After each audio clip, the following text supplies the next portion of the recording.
Við erum í útvarpinu á FM 89,1.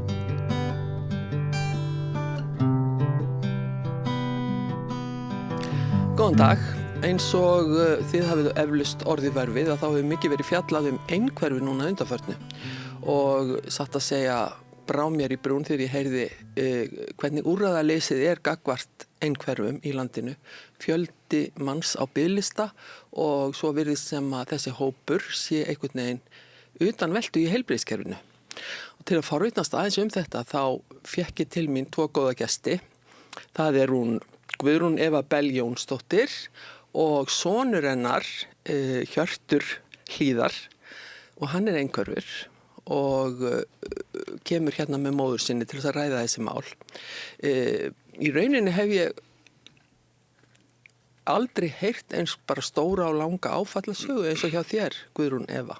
Já, hún orðin ansi löng. Já, fyrst ætla ég nú að bjóða okkur hjartalega velkomin. Þið brutust hér yfir Hellisteg heiðina til að koma og tala við okkur. Já. Takk fyrir það. En þau búa í Þorlákshöfn. Já. Ég ætla nú bara að byrja á því að spyrja þig hvernig þú varst fyrst vörf við einhverfunni hjá syni þínu. Ég byrjaði fyrst að vera vörf við svona bara 6 mánaða aldur þegar ég fer að sjá að hann verður hræddur við svona alls konar dót, hljóð og svefnvandi bara frá upphafi. Hann verður fyrir miklu súrefnisskorti í fæðingu. Í fæðingu? Já. Og það kann að vera ástæðan? Já. Já. Og hvenær fór þetta svo að vera erfitt? Hvað var hann gamall þá? Ég myndi segja upp úr 2 ára. Upp úr 2 ára aldrei, já. Fékkstu leikskólapláss fyrir hann? Já. Já. Og það hefði gengið vel? Það gekk rosalega vel í leikskóla, já. Já. Mjög vel. En hvaða greiningu fékk hann nákvæmlega þegar hann loksins var greindur? Hann fær hérna 5 ára kemur í ljós ódæmigerð einhverfa eða grunur ódæmigerð einhverfu og vísað áfram. Föst greining held ég að hafi komið 6. En hann með fleiri greiningar en þessa? Já, á þeim tíma hann greindur með þroska skerðingu. Svo fer hann ekki í endurmat fyrir núna í febrúar í fyrra. Þá kemur í ljós að hann með þroska hömlun, ekki skerðingu. Þannig hann ekki eins og svona, hann ekki með dæmigerða þroska skerðingu? Nei, bara þroska hömlun. Já, þroska hömlun segi ég, já, nákvæmlega. En Hjörtur, já. Hvenær minnist þú þess að hafa verið eitthvað pínlítið öðruvís en aðrir? Ég bara aldrei tekið eftir því, sko. Nei, getur verið að spekulera í því? Nei, bara vera ég sjálfur, skilur. Já. En Guðrún, hann einhvern veginn passaði ekki alveg inn í skólakerfið? Nei, svo sannarlega ekki. Getur þú lýst því? Það að því að sko á þessum ungu árum brýst þetta yfirleitt út í reiði að þau kunna ekki að fara inn í aðstæður í leik og starfi og þegar að börn eru með svona ósjáanlega föllun og brjótast út í mikil reiði þá eru þau bara sett svolítið til hliðar. Og hvernig til hliðar?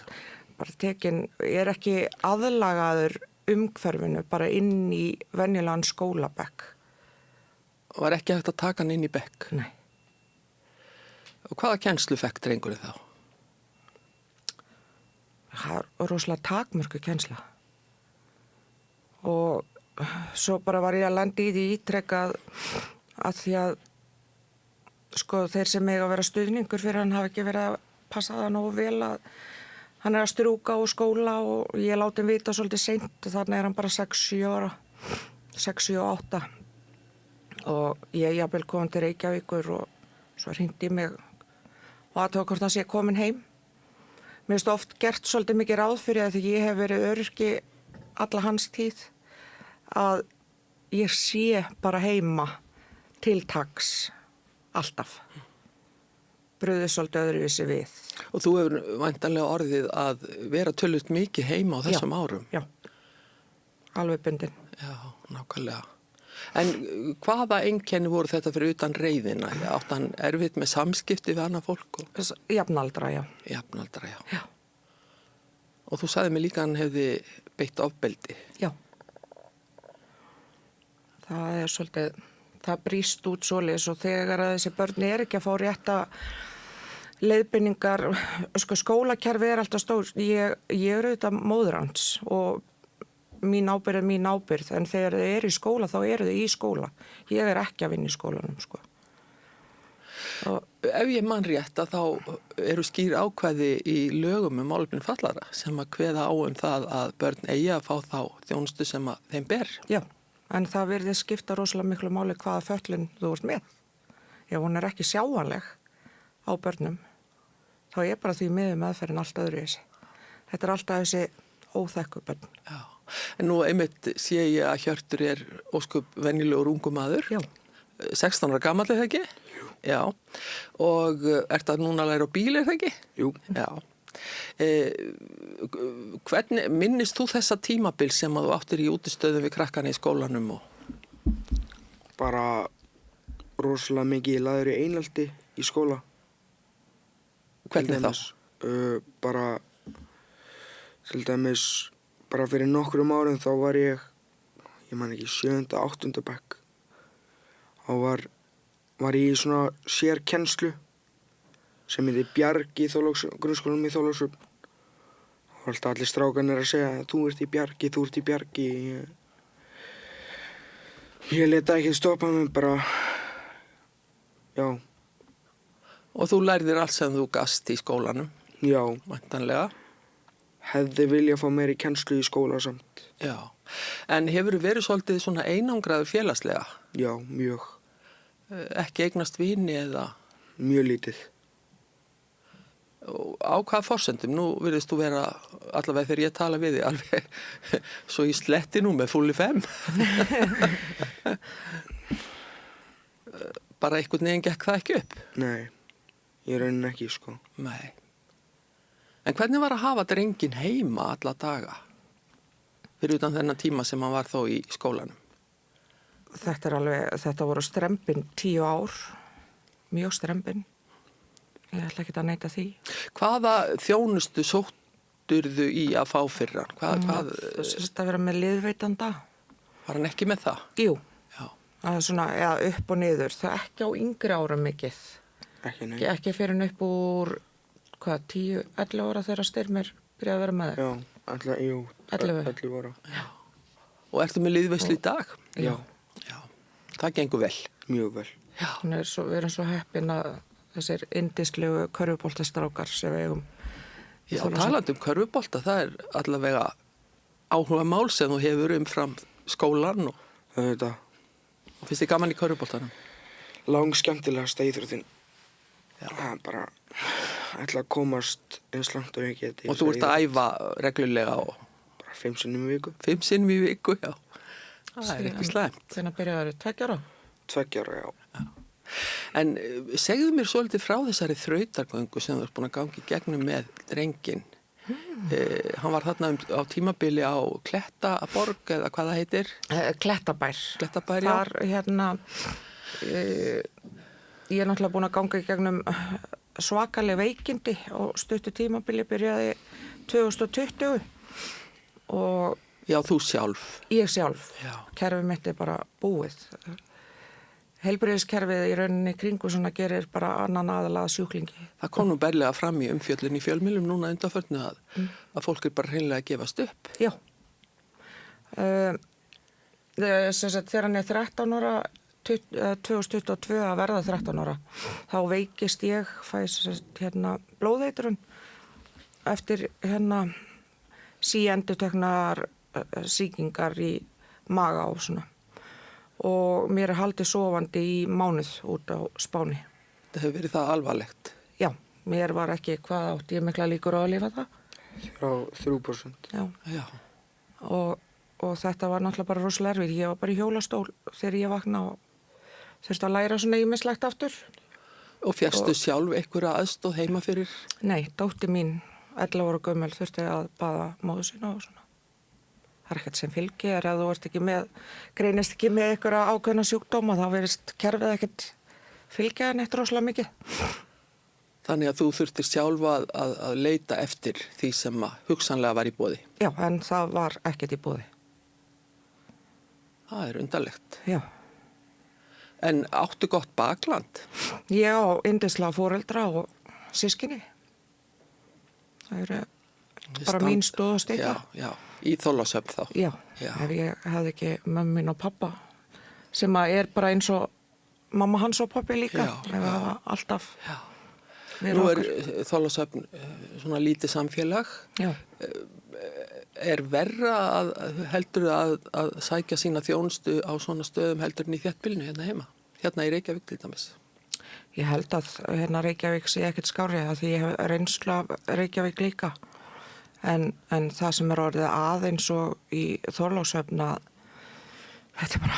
þetta allt og skilt fólk sem að þetta bara orðin stór hringur af skilt fólki svolítið og vinum sem getur líka verið kostur. Það kostur en þegar kemur að held ég barnaverndarmálum og svona að því, til dæmis við vinnum svo mikið með Hveragerði að þá finnst mér að barnaverndin í Hveragerði ætti að fylgja eftir Þorlákshöfn og svo öfugt Þorlákshöfn Hveragerði að því að það er svo mikið tenging. Já, ég skil þig. Og sem er bara vont og í svona málum koma oft upp, þetta eru náttúrulega í barnaverndarþjónustu og félagsþjónustu ertu aldrei að fá auðvelt mál inn á borð. Nei. Og þegar þetta er orðið fólk sem voru að mæta líka út í samfélaginu, út í búð, í körfuboltanum og öllu og jafnvel inimans, þá er þetta bara rosalega sorglega erfitt. Og ég er bara útskúfið sjálf. Fyrir hvað? Fyrir að berjast fyrir barninu mínu. Þetta eru stór orð. Já. Ég skef ekkert á því. Hvernig útskúfið ertu?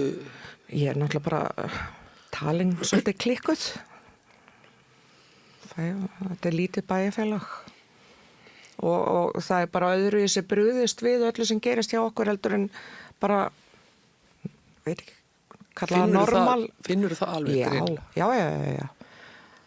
Það kom nú bara fyrir, hvað var það, í október á körfuboltaleik? Já, allavega í byrjun, nóvember. Sko, þá átti hann í útistöðum við fullorðin einstakling sem vinnur innan körfuboltans. Og ofbeldi er náttúrulega aldrei afsakanlegt, en hann misti pínu stjórn hana eins og gerist, gengur og gerist oft í svona íþrótt og jafnvel leikmenn inn á vellinu líka. En þá ertu bara settur í leikbann. En hann fekk alltaf, það sem að körfubolti er náttúrulega forvarna starf líka fyrir börn eins og allar aðrar íþróttir, en hann fekk alltaf að vera með að þjálfa yngri flokkana. En hann fekk leikbann og rekin úr þjálfun líka. Nú hefur þessu fólki væntanlega verið ljóst að hann er einhverfur. Já, þeir veit allir.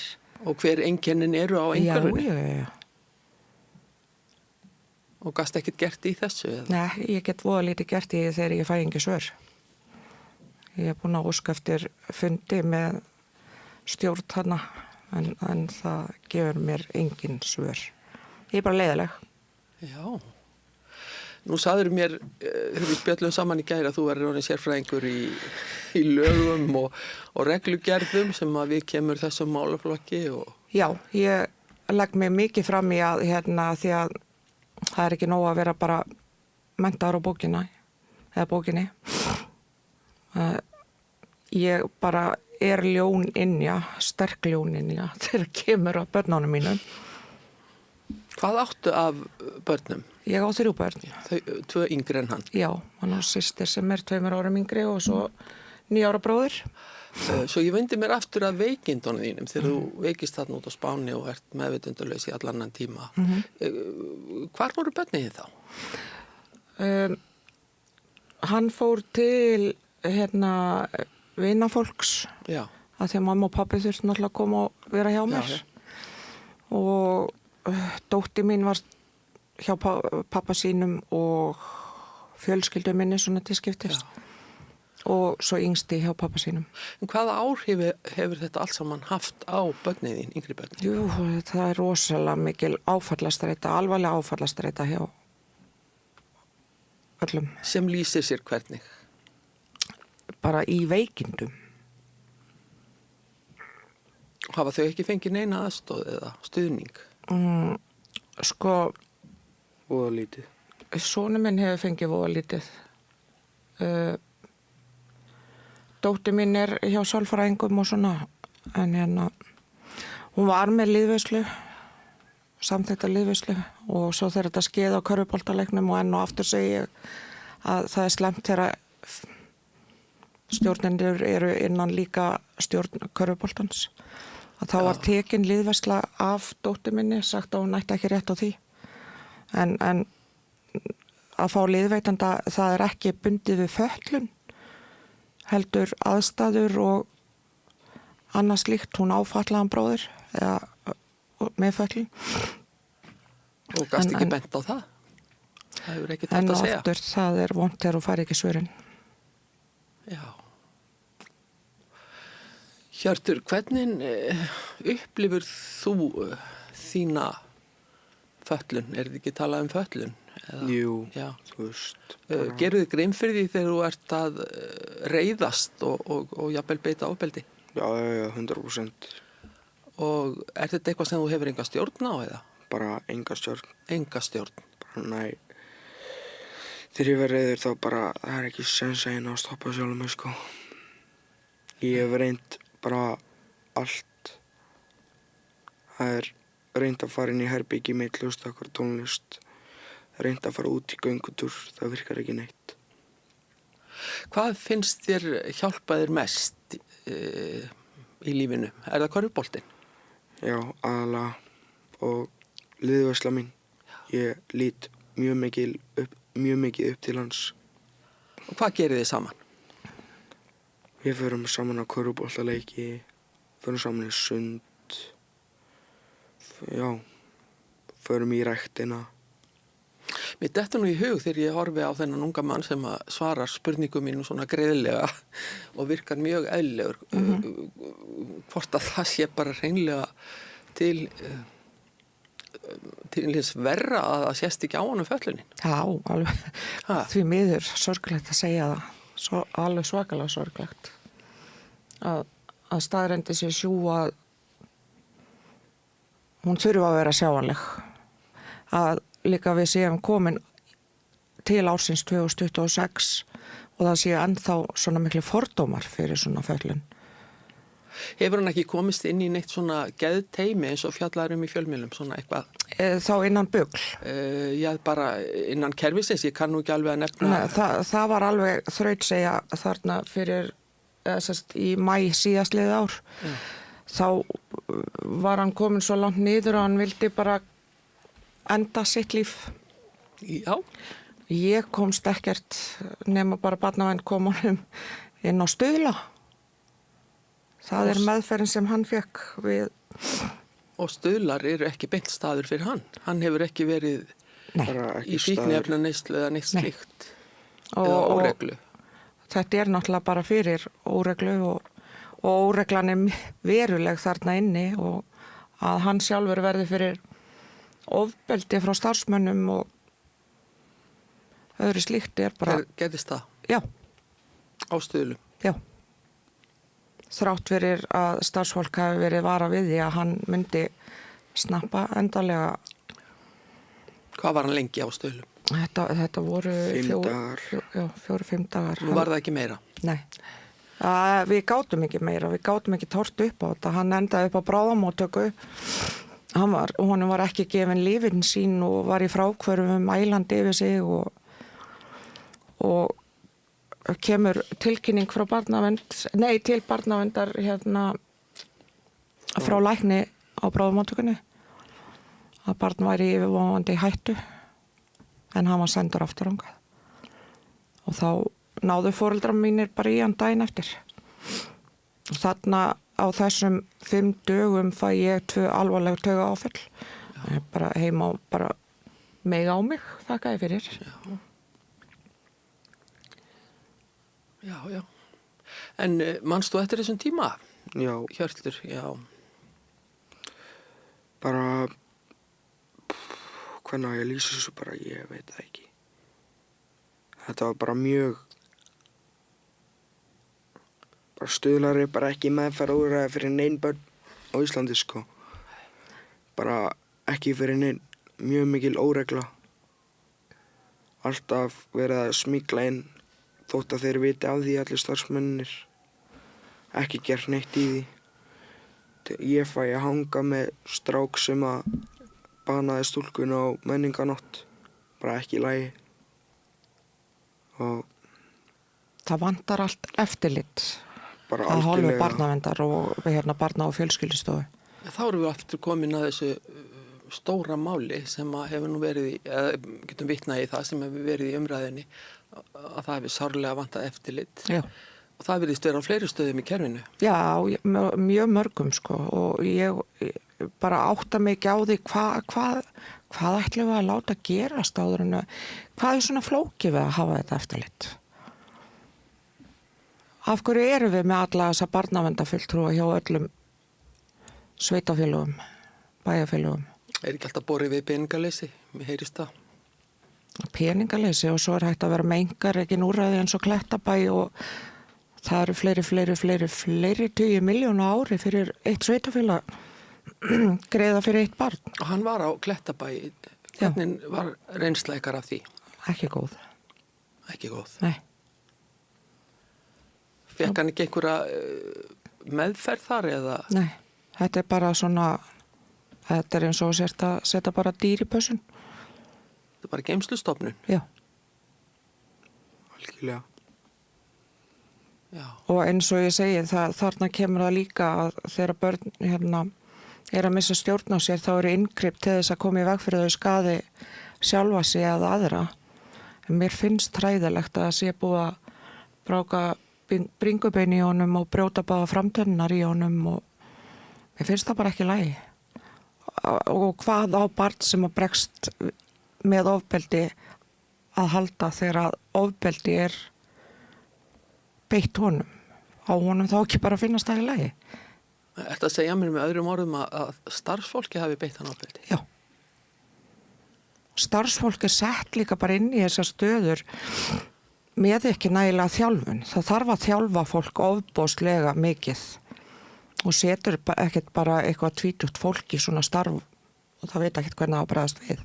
Er ekki menntaðir einstaklingar? Nei. Það eru fólk annars sem eru bara 4, 5, 6 árum eldri en ég þarna, sko, sem eru að vinna þarna. Við hljótum að þurfa athuga eitthvað fleira en bara einhver sakavottor líka hjá einstaklingu sem fari í svona störf.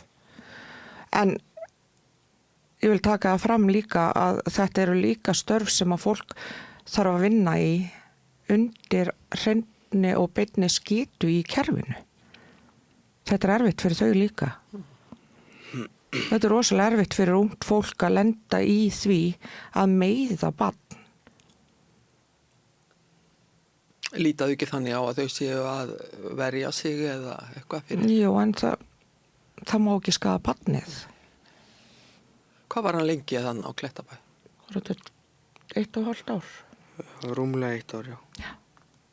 Og út úr því kom ekkert Nei. til bóta fyrir hann? Nei, hann kom líka bara 100 sinnum verri aftur tilbaka. Ég tók hann alveg aftur í desember 24 og guð minn almáttugur árið 2025 er eitt erfiðast ár sem að ég hef bara upplifað. Hvernig þá? Bara stríði kerfið. Hvað ætla ég að gera til þess að hjálpa okkur? Hvað á ég að gera? Barnið er búið með grunnskóla og þá bara ég ætla að berjast fyrir því að hann fengi vinnu með stuðning. Mér heyrist á öllu eins og einhverfa sé eitthvað svona olbúabarni í fötlunar heiminum, ef ég má orða það þannig. Já. Þess að fólk hafi bara ekki skilning á því hvað þetta er. Bara engan skilning og verri skilning ef eitthvað er þegar ég var í skóla sjálf, ég með mín vandamál sko. En þetta er bara mun verra í dag. Mun verra. Ætla ég að leyfa mér að segja.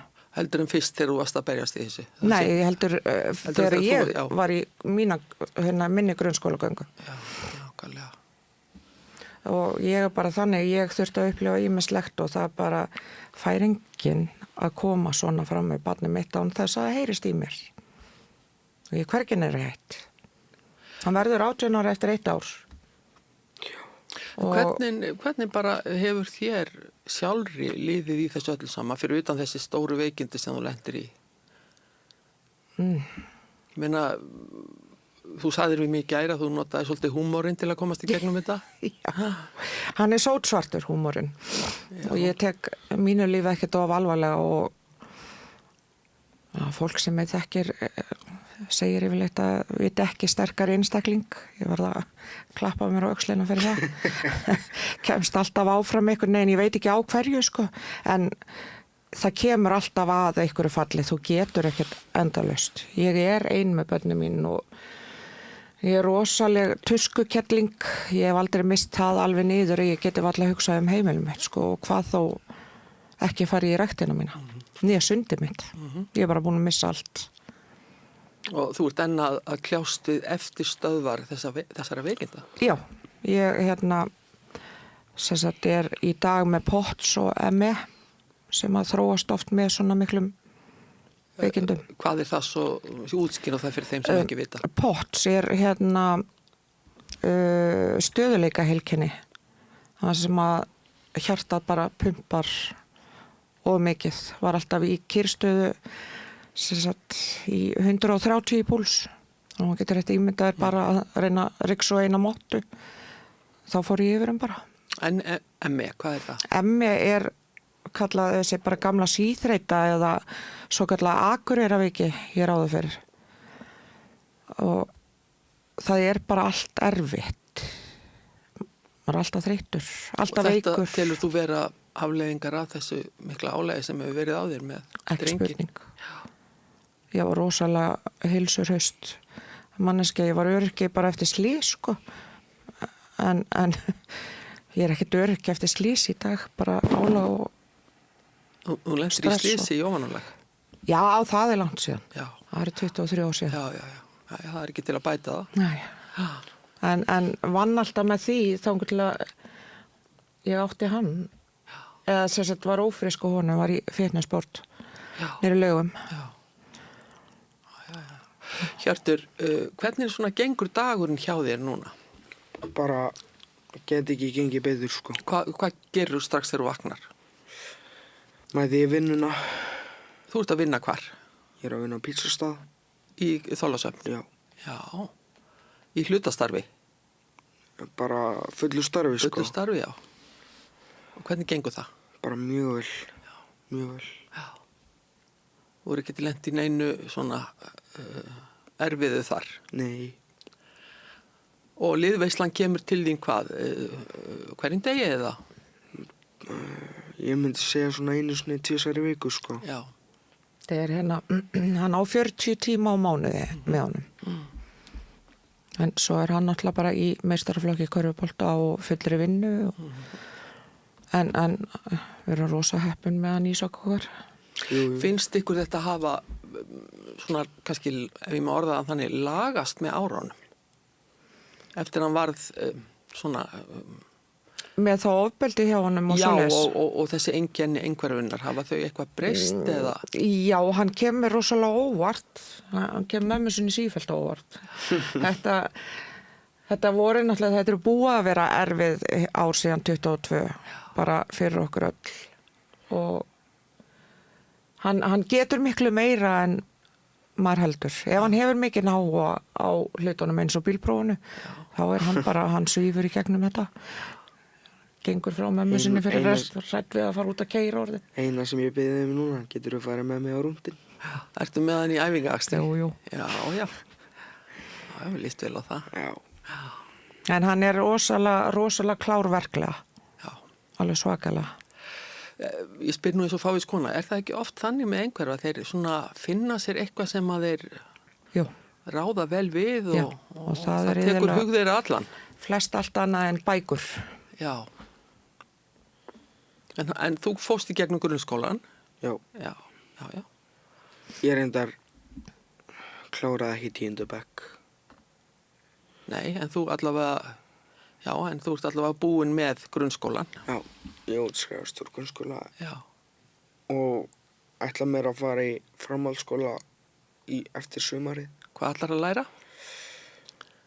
Bara Lang- þetta almenna í framhaldsskólanum? Mér langar rosalega mikið sem að mamma trúir ekki á ég get fara í viðskipta hagfræði. Viðskipta hagfræði? Þú setur stefnuna hátt. Já, Hún er yfirlega hátt stefnan hjá þessum manni. Já. En það er nú heilmikið af bókum sem þarf að lesa þar. já. Hann Það verður verður kannski, bara að sætta sig við það. verður kannski sjálfmenntaður bara eins og mamma sín. Þetta er góður í tungumálum. Sko, já og nei. Já og nei, já, já. Það er allt hægt, Hjörtur minn, Jú. ef að því er að skipta.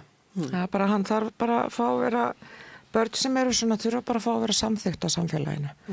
Ekkert annað. Við þurfum að, það tekur heilt samfélag til þess að ala upp börn og það er alveg sama hvort það sé börnin að normsins eða ekki. Já, já.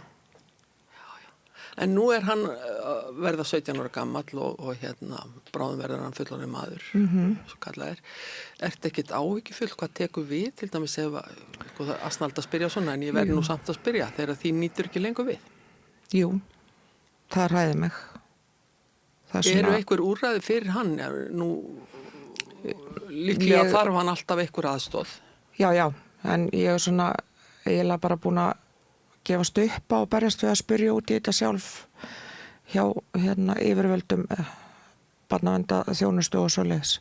Þannig ég ákvað að fara bara að mennta mig sjálf meira í svona þannig að ég geti lært aðeins meira á hjálpa honum og Það koma aðeins að því á eftir, en hvað hefurðu dæmi ungmenni sem að eru með svipaða föllun og hann sem að hafa komist í einhvers konar úrræði sem að henda þeim? Nei. Þú veist ekki um það? Nei. Þekkjuru marga foreldra sem að eru að... Ég hef bara verið mikið í sambandi við foreldra sem eru að díla við sömu og flestir sem eru með börn sem eru með hegðun og vanda ofan og svona fallanir eru bara að díla við kerfið. Það kemst ekkit annað að en kerfið. Þannig að þú ert ekki einum það að vera að berjast í þessu. Nei, sannarlega ekki. Enda hefur það komið fram í fjölmiðlum. Það er sorglegt að heyra að foreldrar séu bara hreinlega að gefast upp og margir þeirra því miður hafa verið að bara komið að loka punkti, vilja bara hverfa úr þessu lífi. Já, það getur alveg verið svoleiðis og svo gleymist alltaf að líta líka bara á heildamyndina af fjölskyldu. Það er ekki bara ég og hann á 2 systkini líka. Ákveðn hátt hefur þetta haft, þú sagðir áðan að þau væru svona útsett fyrir veikindum og með þess að áfalla streitu. Er það ekki tilfellið að yngri börnin eða önnur börn vil ég segja gleymast svolítið í þau fá ekki þá athygli sem að þau ættu að fá vegna systkinisins sem er það er akkurat svolítið svoleiðis. Já. Ég hef reynd að vera dugleg, þú ferð náttúrulega ekkert þegar þú ert einn í ferðalög með fjölskylduna og svoleiðis, en ég hef verið voðalega dugleg að skipta því niður eins og fara erlendis, það 1 barn núna og svo þarf það að bíða 3 ár með næstu 2. En svo ég spyr nú að svolítið persónulegri spurningu, hvernig hefur þið gengið að láta enda ná saman sem öryrki og þurfa að vera í þessari eilífu baráttu með drenginn? Það er alveg furðulega merkilegt. Ég hef alltaf einhvern veginn plumað mig sjálf, sko. Við allavega okkur skortir ekki neitt þannig, sko. En þú ert á leigumarkaði og það er væntanlega stór pakki. Já, það er rosalega mikið þegar leigan er orðið meir en mánaðarlaunin þín. Það er... Já. Og svo bara, það er allt orðið dýrt í dag, það er alveg saman hvað það er. Ég kom aftur að þessu sem þú varst að tala um á hann og verður að læra. Hvað ert að læra? Ég er núna að taka námskeið í fagmennt í fallara hjá Símant. Þannig að þig langar að starfa við þennan málaflokk? Ég er ekki búin að mynda mér skoðun á því hvort að ég vil eitthvað endilega, ég veit ekki hvort ég geti starfað eitthvað. Ég hugsa að sé nú engin betur að sér í þessum fræðum. En ég meina, ég get svo sem starfa við að hjálpa öðrum. Það er svona, það hjálpar mér að geta hjálpa öðrum. Þú hefur verið svolítið dugleg við það Já. að aðstofa fólk, Já, gefa góð ráð og svona. já. Það er alveg, ég lifi svolítið fyrir það. Geti yfirleitt hjálpa öðrum meir en sjálfur mér. Hjörtur, hefur þú eitthvað umgengist aðra með einhverfu?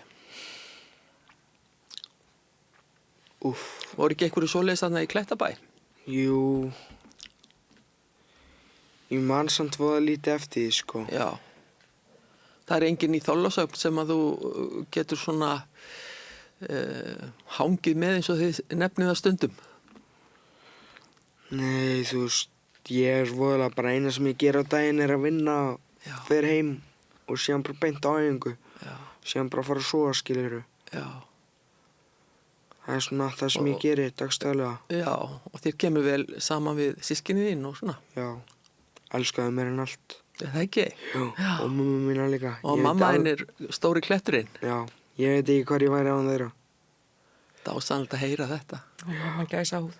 Já, segðu. En hérna, hvað ég ætlaði nú að spyrja þig hvað tekur við núna? Ég meina, það eru komið ákveðnu tímamótum hjá honum eins og ég var að nefna á þann og hvar lenda þessir einstaklingar þegar þeir eru komnir á þann aldur að þeir, eða eru þeir bara í heimahúsum alveg fram eftir öllu? Ég held það. Ef að kerfið ætlar ekki að fara að vakna, ef við ætlum alltaf að skýla okkur á bak við það að það sé ekki til peningar. Þannig að þetta snýr ekkert bara ríkisstjórn.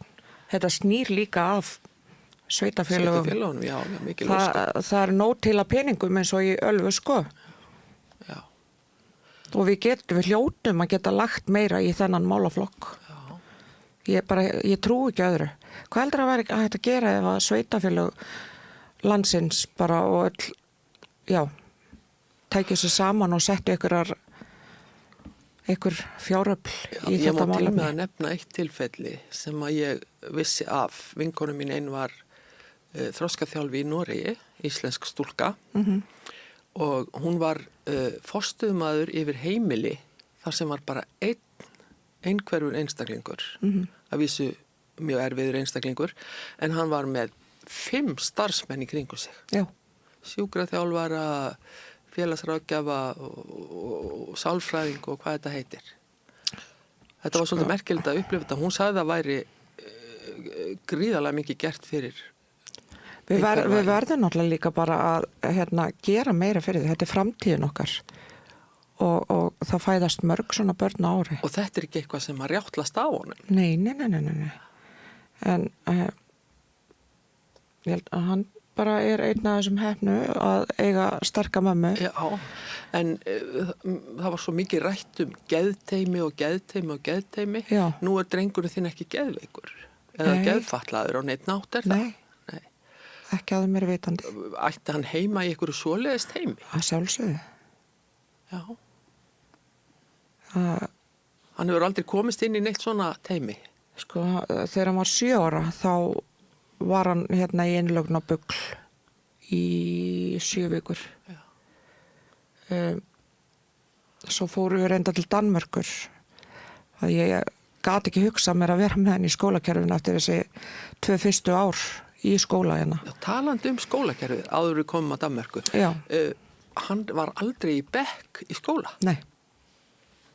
Hann var alltaf einn með kennara eða einhverjum leiðbeinanda?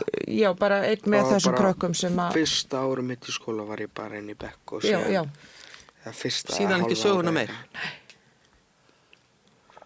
Varst ekki svolítið einangraður þá? Mjög einangraður.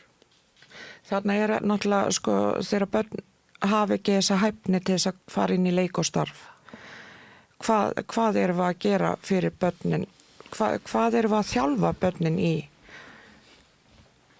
Og maður spyr sig. Og svo er annað, það þarf að vera mun meiri vitundarvakning og leiðbeiningar fyrir önnur börn innan skólans, svo að þessi börn sé ekki að verða fyrir þessu aðkasti. Heldur að sé ekkert svo les í skóla? Það er ekkert nógu mikið. Nú er fjallað um allt mögulegt í grunnskólanum eins og tek bara dæmi samkynhneigð eða svona Ég held að það sé nú fjalla mun meira bara samkynhneigð og kynlífstíma eða þess að kennsla hvað það heldur nokkuð tíman verið að kenna börnunum og hvernig þessi börn eru, hvernig heimurinn þeirra Þú sagði mér líka í gær að hann hefði farið á mis við skólaferðalag. Já. Hann hefði ekki fengið að fara með.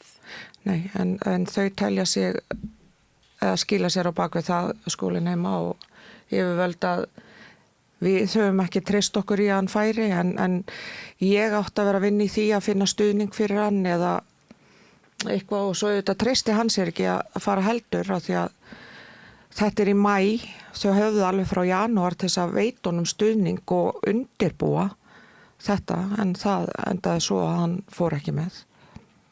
Þetta lítur að vera mikil höfnun fyrir þig, Hjörtur. Mjög mikil. Hvernig líður þér þegar þú ert settur svona til hliðar? Bara mjög illa. Og hvernig brýst það út, þessi líðan? Bara verður þau þunglindur og ferð inn í herbyggið þitt og... Já. Eiginlega bara svoleiðis, sko. Já, en þarna endar það náttúrulega líka að hann settur inn á stuðla út af sjálfsmorðshugleiðingum. Já. Nú maður veit ekki hvað það út á svona eða... Hvað var það sem að fékk þig til að líða þetta illa að þú hugsaðir það bara hreinlega að yfirgefa lífið? Bara... Var það eitthvað eitt sérstakt eða var það bara... Bara var ekki að fá nógu mikla hjálp. Bara það aðalega bara það sem ég búin að vera að bíða eftir, sko. Bara að fá hjálp. Er hann á einhverjum lyfjum? Já. Hvernig lyf er það? Sko í dag hann á svona þetta reiðistjórnunarlyf. Og svo hefur hann greinst líka með ADHD, er það ekki? Jú. Og hann með lyfið því líka? Nei, það hendar honum ekki. Það hendar honum ekki? Nei. En hvernig brýst það út hjá honum? Kannski að ég að spyrja því frekar að því, Hjörtur. ADHD? Já. Ertu frekar með athyglisbrest heldur en með ávirkni? Já. Áttu erfitt með að læra og einbeita þér? Já, bara svolítið rosalega mikið svoleiðis, sko. Já. Þráhyggjur? Já.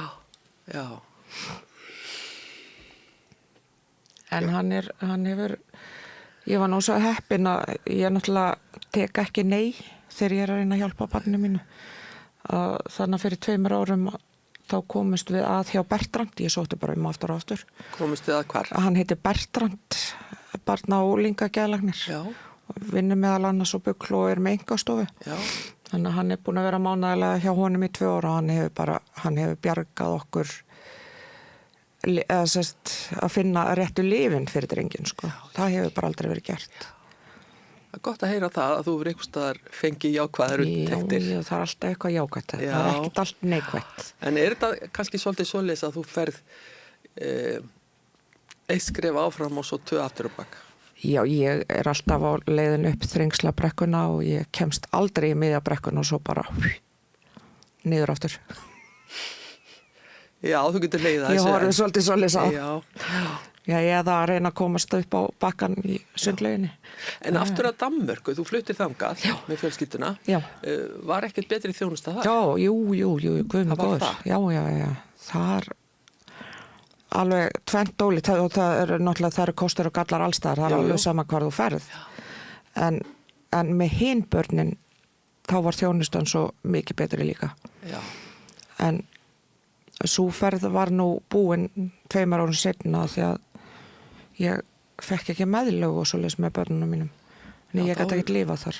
Þá hefur þurft að standa í svoleiðisvesinni. Já, það er vesin allstaðar. Já. En núna ertu með umönnunarbætur með Hirti, er það ekki? Og færð að halda þeim. Já. En þú sagði mig líka alveg ótrúlega sögum að Tryggingastofnun hefði oftekið af þér, eða semst ofgreitt þér. Já. Ef hægt er að orða þannig. Þeir ofgreittu mér barnameðlög. Þeir segja þér. Og svo varstu rukkuð það?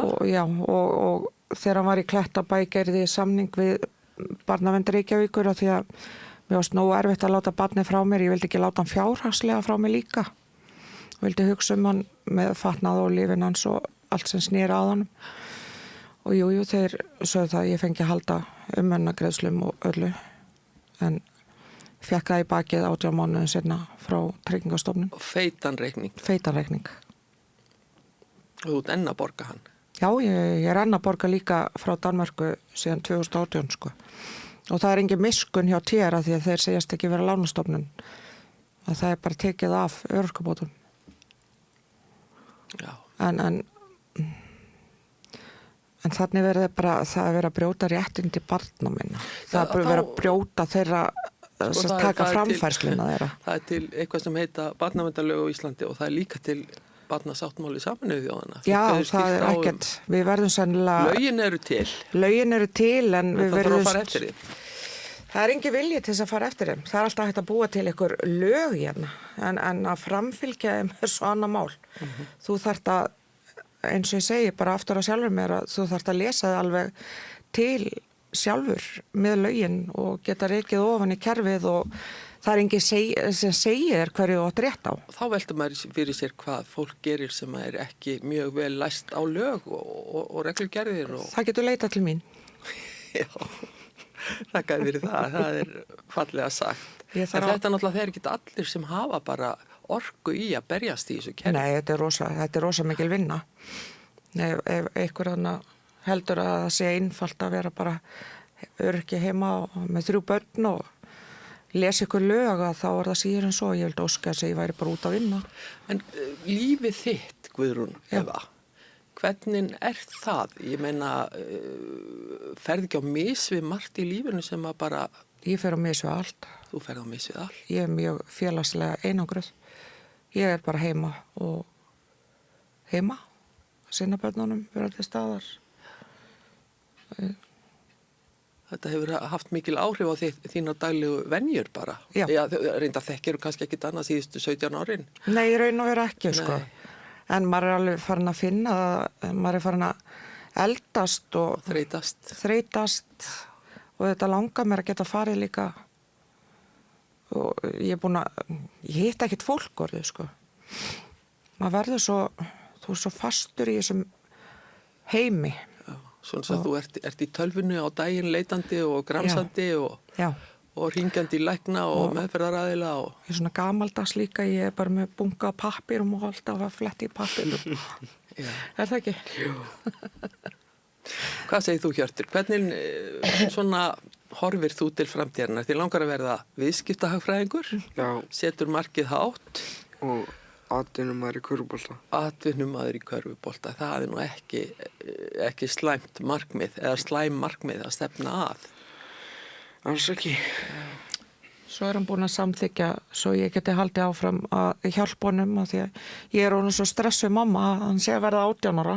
Það er sérst bara rúmt ári í það. Já, hvað breytist þegar hann verður 18 ára? Þá í rauninni get ég ekkert gert neitt meira. Ekkert ákvörðun á valdi yfir? Nei, ekkert ákvörðun nema það að hann er búin að samþykja að leyfa mér að taka og halda hans forræði, nei ekki forræði heldur hérna, sjálfræði. Já, það er nú reyndar mjög gott. Já. Gott. En hvernig breytast svona meðlagsgreiðslur og umönnunarbætur og þetta allt? Ég held að ég eigi að geta fengið til 20 að minnst á kosti. Ég veit ekki með meðlög, en þó þannig væri að faðir rétt að meðla, ég held ég, eða þú, á meðan hann er í skóla. Já, það er alltaf bundið við skóla, sko, en ég held að það sé líka þegar ég eru börn í einhverjum háum umönnunarflokkum og sér í lagi ef hann gefur mér sjálfræði sitt áfram. Já. Ég er ekki tilbúin að láta það á meðan þegar ég er ennþá að berjast eftir þessu tæpu 17 ár, sko, ég trúi ekki að sé búið eftir rúmt ár. Nei. Það slöknar ekkert þannig held ég. Já, þetta er sko við sem að höfum ekki þessa reynslu, við getum ekki sett okkur í þessi spor. Þannig að þetta vekur mikla athygli þegar þú að segja mér í þetta. Ég var alveg steinhissa þegar þú varst að segja mér frá þessu öll saman.